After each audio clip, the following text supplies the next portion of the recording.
For those of you that are following some of the stuff that I get up to, you might be aware of a short filmmaking contest that I won a few months ago.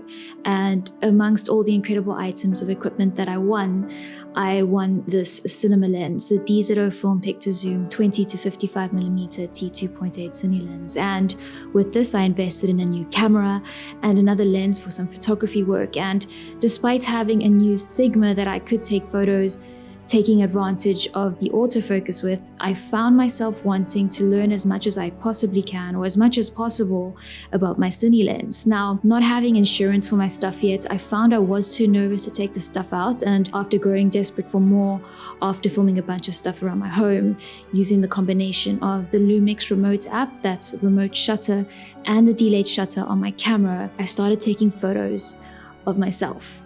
Now, these were mostly missed focus shots, but every shot or every set was skills learned and experience gained with my lens that I'm still learning so much about. And this kind of gives to a message that I shared in a previous video I made a while ago, where I mentioned something along the lines of, you know what the papers say about your minimal focus distance, but it's one thing to know the number and another to feel the number or to perceive that distance in person or in practice, developing that kind of eye muscle memory of what distance actually is, that distance between your subject and your camera's sensor. Now, this is obviously mostly a major factor with manual focus lenses, but it does remain relevant to autofocus lenses when we're discussing minimal focus distances. So I've been playing a lot with that, and with the activity of trying to learn as much as I possibly can about my lens, it became clear to me that self-portraits were quite an efficient way to go about it. In addition to the practicalities of your lens,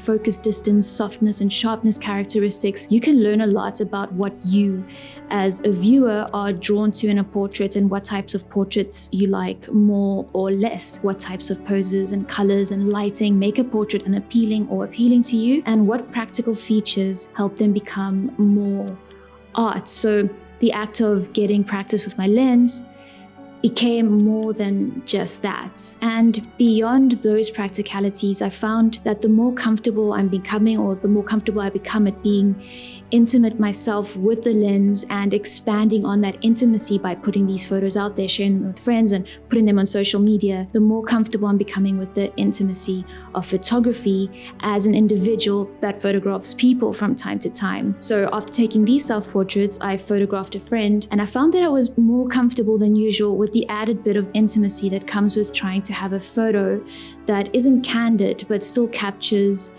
an individual's essence. The more comfortable I'm becoming with capturing my own essence, the more natural it might become for me to capture someone else's essence, especially in the pursuit of capturing an essence with an edge. Becoming more comfortable with that eye contact, that vulnerability, that intimacy, the better of a portrait photographer I may become, I think. At least that's becoming the case for me, I think. And in addition to all of this, and unexpectedly so, the act of editing these self-portraits has kind of promoted a sense of empathy towards myself, taking care to not mess up my own portrait, treating myself with care and honesty. It's almost a form of practicing self-love and understanding, and maybe for the next few days, while I'm in this headspace, I'll be a little easier on myself. So if you're at home with nothing to do and looking for some motivation to get photos, I encourage you to set your camera up on a tripod or a shelf or whatever you have.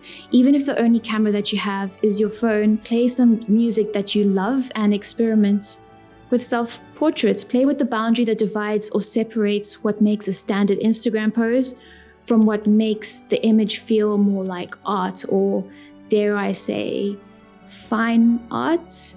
Give it a try. Or don't.